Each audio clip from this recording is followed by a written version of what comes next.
of Robinhood, the man who stole from the rich to give to the poor. I remember the first time hearing about Robin Hood when I was young. Poor dad thought he was a romantic hero. Rich dad thought Robin Hood was a crook. The story and ideas of Robin Hood's taking from the rich and giving to the poor still lives on today. Why not have all the rich people pay for this? Rich people should pay more in taxes and give to the poor.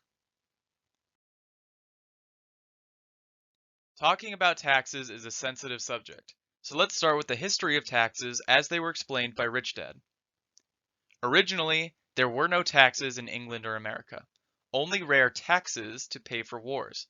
Messengers would explain the situation and tell people to chip in to bring them protection for the war.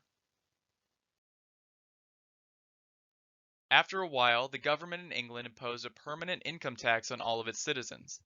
Americans hated taxes.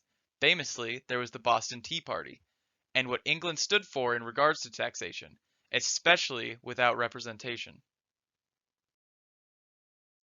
Slowly, despite the original sentiment towards taxes, America began trying to find ways to introduce taxes on its citizens. To no surprise, citizens did not want to vote for anyone who was pro-taxes. As such, representatives had to get clever on a way to get their foot in the door with taxes. The solution was to first start exclusively taxing the rich.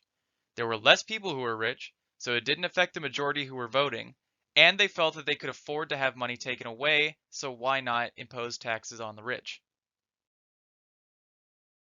In comes the 16th Amendment of the United States. Eventually, over time, the government got a bigger appetite for money. It started with the rich, went to the middle class, and started grabbing from the poor. The taxes that people thought were going to benefit them because it was getting from the rich and giving to the poor started affecting the very people who were voting for it. Speaking of taxes, it's worth mentioning that your dad and I have very different ideas on how involved the government should be.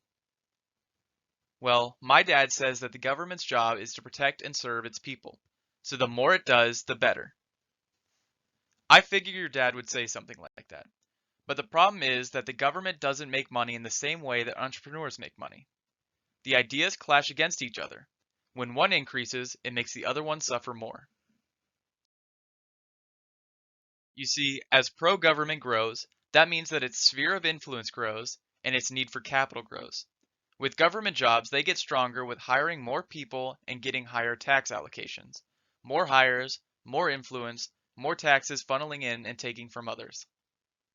Very simply, as government grows, so does the amount of money needed to support it. Where does it get the money? Taxes. Who pays? You and I pay those taxes. Does it matter if they do a good job or not? No. They'll get the tax dollars regardless of how well they do. The way capitalists get paid and do well is much different.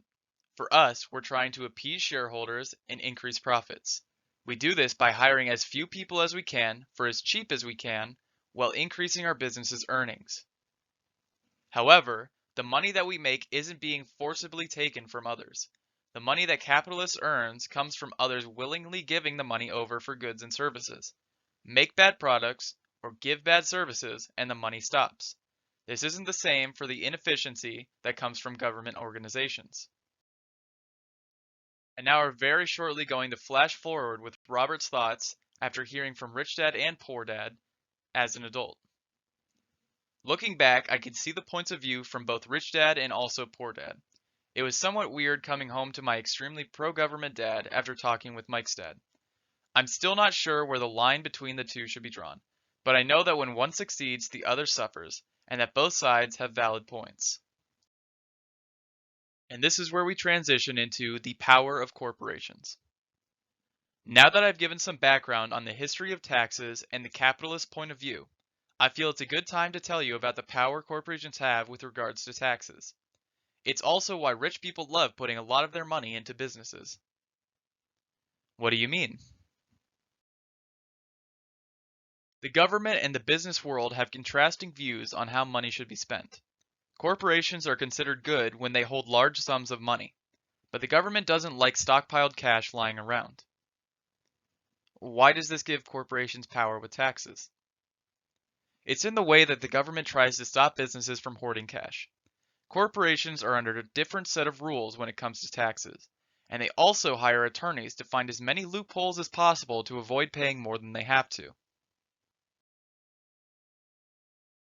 Here's how the corporations are taxed versus salary workers. The difference is in the order in which things happen. One gets taxed up front while the other does it afterwards. This is the government's way of preventing money from becoming stockpiled in corporations while still getting as much money from people as possible. Employees first earn money, then pay income tax on what they earn, then they spend what's left, still getting taxed even further. For corporations, they earn money, spend money, getting taxed on what they spend, and then they pay taxes on whatever's left. And that is the power of corporations and why people in the business world love stuffing all their money into corporations.